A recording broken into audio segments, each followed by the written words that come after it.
मध्य प्रदेश के मुख्यमंत्री डॉक्टर मोहन यादव सागर जाने वाले हैं। सीएम बरोदिया नौनागिर में पीड़ित परिवार से मुलाकात करेंगे। इससे पहले मैं आपको बता दूं कि कांग्रेस नेता दिग्विजय सिंह और जीतू पटवारी यहां पर आकर पीड़ित परिवार से मुलाकात कर चुके हैं। सागर हत्याकांड मामला जो है अब उसको सियासी रंग देने की कोशिश की जा रही है विपक्ष के द्वारा, और उसी कड़ी में आज मध्य प्रदेश के मुख्यमंत्री डॉक्टर मोहन यादव भी सागर जाने वाले हैं। सीएम बरोदिया नौनागिर में पीड़ित परिवार से मुलाकात करेंगे और इससे पहले पूर्व सीएम दिग्विजय सिंह और पीसीसी चीफ जीतू पटवारी भी यहां पर आकर पीड़ित परिवार से मुलाकात कर चुके हैं। क्या है सागर का मामला वो भी मैं आपको बता देती हूं। देखिए 2019 के पुराने मामले में दोनों पक्षों में विवाद था। राजीनामा करने के लिए आरोपी पक्ष ने दबाव बनाया था और 24 अगस्त 2023 को नितिन अहिरवार को बुरी तरह पीटा गया।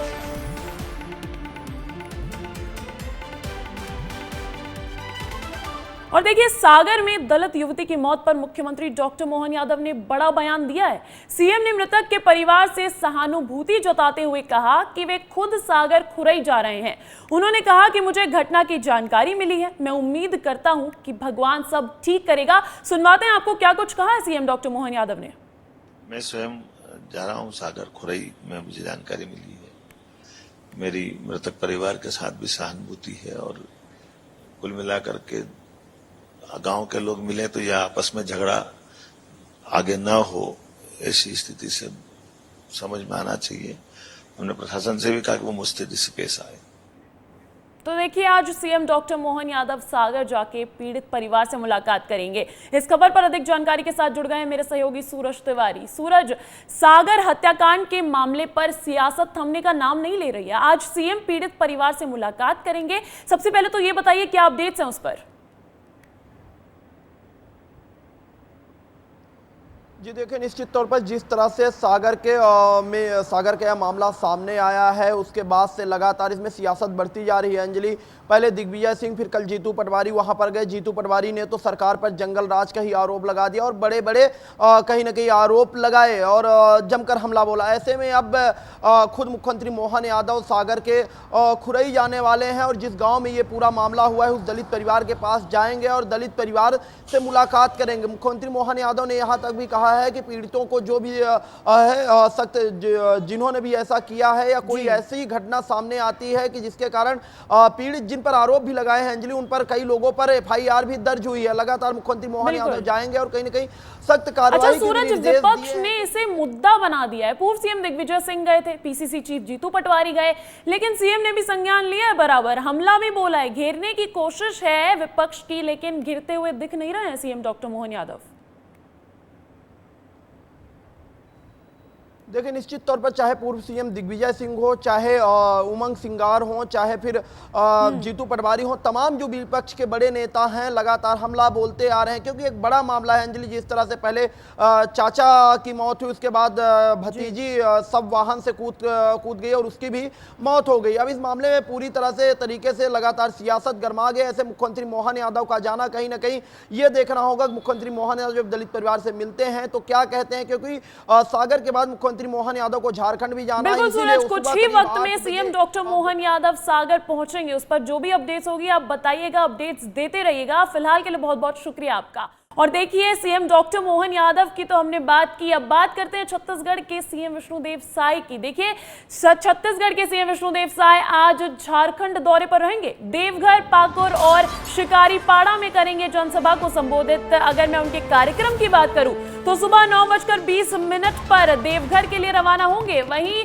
लगभग 11:15 बजे बरहेट में करेंगे जनसभा को संबोधित और फिर दोपहर 1 बजे पाकुड़ में करेंगे जनसभा को संबोधित सीएम विष्णुदेव साय। इसके बाद दोपहर 3 बजे शिकारीपाड़ा में भी करेंगे सभा और फिर देर शाम 6 बजे लौटेंगे राजधानी रायपुर। तो ये कार्यक्रम रहने वाला है। देखिए ओडिशा भी गए थे सीएम विष्णुदेव साय और झारखंड भी जाने वाले हैं। अपने पड़ोसी राज्यों में ताबड़तोड़ जनसभाएं करते हुए दिख रहे हैं सीएम विष्णुदेव साय और उसी कड़ी में आज झारखंड दौरे पर है। झारखंड में अभी एक चरण का चुनाव बचा है, 3 सीटें बचती है और उसी को देखते हुए लगातार भारतीय जनता पार्टी ताकत झोंक रही है।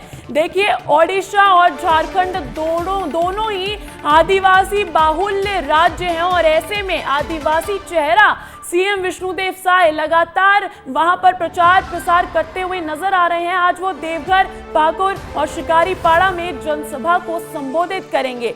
और अब इस खबर पर अधिक जानकारी ले लेते हैं मेरे सहयोगी अनमोल तिवारी से, सीधा जुड़ गए मेरे साथ रायपुर से।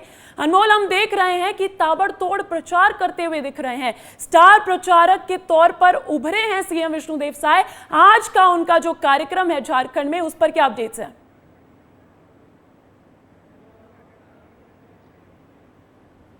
बिल्कुल अंजलि, स्टार प्रचारक के तौर पर प्रदेश के अलग अलग हिस्सों में जाते थे विष्णुदेव साय, लेकिन अब तो वो दूसरे प्रदेशों में भी जाकर भाजपा के लिए प्रचार कर रहे हैं। उड़ीसा में हमने देखा है कि किस तरीके से उन्होंने तूफानी दौरा किया था और उसके बाद अब झारखंड की बारी है। झारखंड में भी देखिए एक चरण के चुनाव बाकी है, 1 तारीख को चुनाव होना है। कल और परसों के बाद जो है चुनाव प्रचार थम जाएगा झारखंड में। अभी जो है विष्णुदेव साय जो है गोड्डा संसदीय क्षेत्र में जा रहे हैं, जहाँ देवघर आता है, साहिबगंज आता है, पाकुड़ आता है। ये सारे क्षेत्र जो है बीजेपी का भी गढ़ रहा है, लेकिन फिर भी बीजेपी जो है अभी ताकत झोंकने की कोशिश कर रही है। वहीं अगर मैं दुमका की बात करूं तो वो जेएमएम का गढ़ माना जाता है, झारखंड मुक्ति मोर्चा, जिसके जो प्रमुख थे शिबू सोरेन और हेमंत सोरेन हैं, जो खुद अभी जेल में हैं। तो इस तरीके से माहौल बनाने की कोशिश है। आदिवासी बाहुल्य क्षेत्र है और विष्णुदेव साय देखिए फायर ब्रांड एम्बेसडर बन चुके हैं इस वक्त बीजेपी में आदिवासी के। जिस तरीके से उड़ीसा में बाहुल्य क्षेत्र है और सीएम विष्णुदेव साय भी आदिवासी चेहरा है, बड़ा चेहरा है। ऐसे में झारखंड में भी आदिवासी क्षेत्र बड़े तौर पे है, तो ऐसे में समीकरण क्या कहता है आदिवासियों का समीकरण वहां पर क्या कहता है? क्योंकि आप भी झारखंड से हैं, झारखंड की सियासत किस तरीके की है ये भी समझाइए अनमोल। देखिए अंजलि, हमेशा से झारखंड में सियासत जो है वो उठापटक होते रहती है और दुमका सीट देखिए जहां पर आज विष्णुदेव साय जा रहे हैं, वहां से सीता सोरेन बीजेपी की उम्मीदवार है। सीता सोरेन कौन है? सीता सोरेन भाभी है हेमंत सोरेन की, जो बगावती तेवर अपनाकर भाजपा में शामिल हो गई हैं। तो दुमका सीट जो है वहां आर या पार की लड़ाई है। दुमका सीट पर जो है सियासी जो है पारा चढ़ चुका है।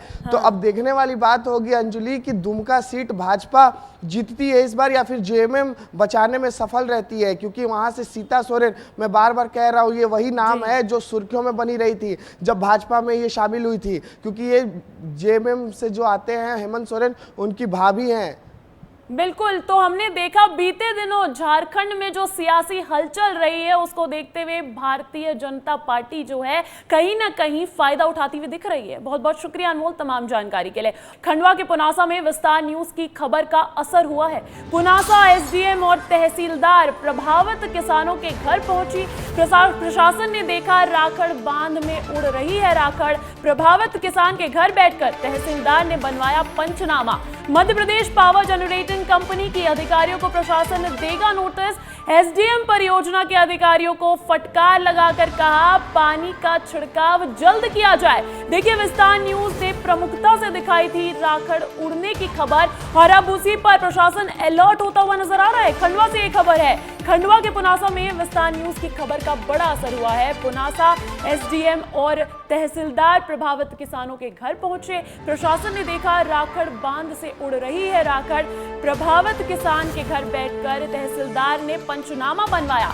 Madhya Pradesh power generating company के अधिकारियों को प्रशासन नोटिस देगा और एसडीएम परियोजना के अधिकारियों को फटकार लगाकर कहा कि पानी का छिड़काव जल्द से जल्द किया जाए। अभी राखड़ उड़ने के जो राखड़ उड़ रही है उसके निराकरण करने के लिए और जो भी तात्कालिक रूप से पानी छिड़काव कर या उनके स्तर से जो भी तात्कालिक रूप से राखड़ जो उड़ रही है उसको रोकने के लिए निर्देशित किया गया। थर्मल पावर वालों से चर्चा करके इसको राखड़ जो उड़ रही है उसके निराकरण के लिए उनको निर्देशित किया जाएगा। जो भी प्रशासनिक स्तर से जो नियम अंतर्गत है वो कार्रवाई की। और देखिए, अगली बड़ी खबर इंदौर से मिल रही है। इंदौर में एसआई के खिलाफ किराएदार महिला ने दर्ज करवाया दुष्कर्म का केस। पीड़िता ने पति के इलाज के लिए एसआई से लिए थे रुपए उधार। बच्चों को ठिकाने लगाने की धमकी देकर कई बार उसके साथ दुष्कर्म किया गया। महिला ने अश्लील फोटो वीडियो भी बनाए। एरोड्रम पुलिस ने प्रकरण दर्ज कर लिया है। ये बड़ी खबर इंदौर से मिल रही है, जहां पर एसआई के खिलाफ पीड़िता महिला ने आरोप लगाया है, दुष्कर्म का आरोप लगाया है। और इंदौर में एसआई के खिलाफ किराएदार महिला ने दर्ज करवाया है दुष्कर्म का केस। पीड़िता ने पति के इलाज के लिए एसआई के लिए रुपए उधार लिए थे और बच्चों को ठिकाने लगाने की धमकी देकर कई बार उसके साथ दुष्कर्म किया गया। इस खबर पर अधिक जानकारी ले लेते हैं मेरे सहयोगी पुनीत विजयवर्गीय से, फोन लाइन पर जुड़ गए हैं मेरे साथ। पुनीत, क्या कुछ ये पूरा मामला निकलकर सामने आ रहा है? विभाग में पदस्थ सब इंस्पेक्टर गोविंद शर्मा पर यह आरोप लगा है, उस पर पुलिस ने एफआईआर भी दर्ज कर ली है। पीड़िता ने बताया कि वह उनके घर पर किराए से रहती थी, उसके पति की तबीयत खराब थी और कुछ सर्जरी करवानी थी, इसके लिए उसने गोविंद शर्मा से रुपए लिए थे। लेकिन हैरानी की बात यह है अंजलि कि जब उसका पति इलाज के लिए अस्पताल में भर्ती था, उसी समय डरा धमकाकर गोविंद शर्मा ने पीड़िता के साथ दुष्कर्म किया और इसके बाद यह सिलसिला लगातार जारी रहा। जब वह रुपए देने में लेट हो गई तो उसका और अधिक शोषण किया गया। बाद में बच्चों को ठिकाने लगाने की धमकी देकर उसका शोषण किया गया। यही नहीं, उसके अश्लील फोटो वीडियो बनाकर उन्हें वायरल करने की धमकी देकर भी उसका शोषण किया गया। ये तमाम बात को लेकर पीड़िता पिछले दिनों पुलिस अधिकारियों से मिली थी, जिस पर उसका मेडिकल कराने के बाद उसकी शिकायत की पुष्टि कर कल देर रात एरोड्रम पुलिस ने एसआई गोविंद शर्मा के खिलाफ पुलिस जिस पर जिम्मा है जनता की सुरक्षा का, अगर वो ही इस तरीके की हरकत करने लगेगी तो जनता विश्वास किस पर करेगी पुनीत? बिल्कुल, देखिए अपने आप में बड़ा संवेदनशील यह मामला है, क्योंकि जब भी कोई व्यक्ति पीड़ित होता है, परेशान होता है, उसके साथ कोई अपराध होता है तो वो सीधे पुलिस से मदद मांगने जाता है। लेकिन इस मामले में खुद रक्षक ही भक्षक बन गए, यही बात कही जा सकती है, क्योंकि गोविंद शर्मा खुद अधेड़ उम्र के हैं, जो पीड़िता है वो लगभग उनकी बेटी की उम्र की होगी। अंजलि, बिल्कुल, जब रक्षक ही भक्षक बन जाए तो जनता कहां जाए। बहुत बहुत शुक्रिया पुनीत। बात कर लेते हैं अब मौसम की। भीषण गर्मी पड़ रही है और इतनी पड़ रही है कि अब तो लोगों की मौत भी होने लगी है।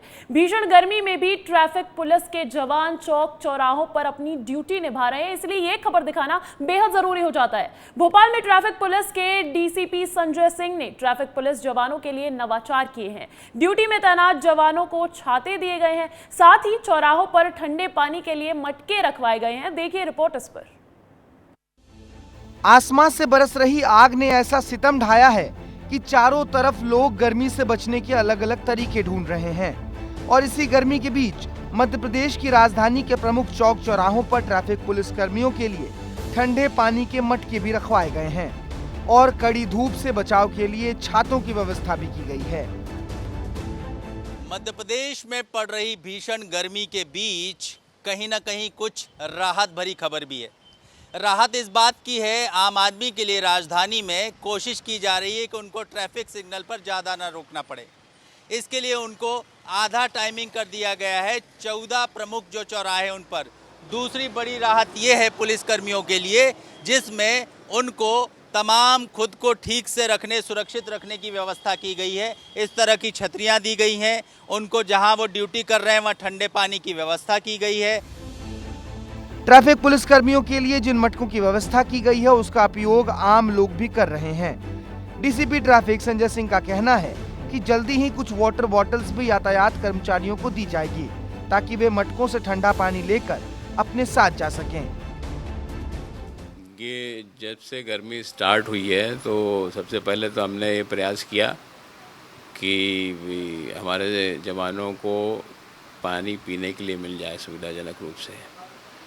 तो कुछ स्थानों पे हमने लगभग आधे से अधिक शहर के पॉइंट्स में हमने प्याऊ बनवाया, जो कि हमारे पुलिस अधिकारियों के ही सहयोग से बना।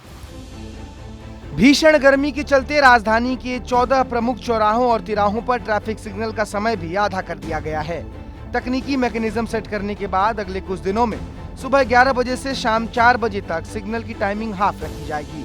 एक बार जरा उन 14 चौराहों की सूची पर भी नजर डाल लेते हैं जहां पर सिग्नल की टाइमिंग हाफ रखी गई है। इन चौराहों की सूची में रोशनपुरा और लाल घाटी चौराहा है, ज्योति टॉकीज और रेतघाट चौराहा, भारत माता और प्रभात चौराहा, गोविंदपुरा टर्निंग और रंगमहल चौराहा, भोपाल टॉकीज और कोर्ट चौराहा, एमपी नगर थाना और बोर्ड ऑफिस चौराहा, साथ ही साथ व्यापम चौराहा पर भी अब सिग्नल की टाइमिंग हाफ कर दी जाएगी।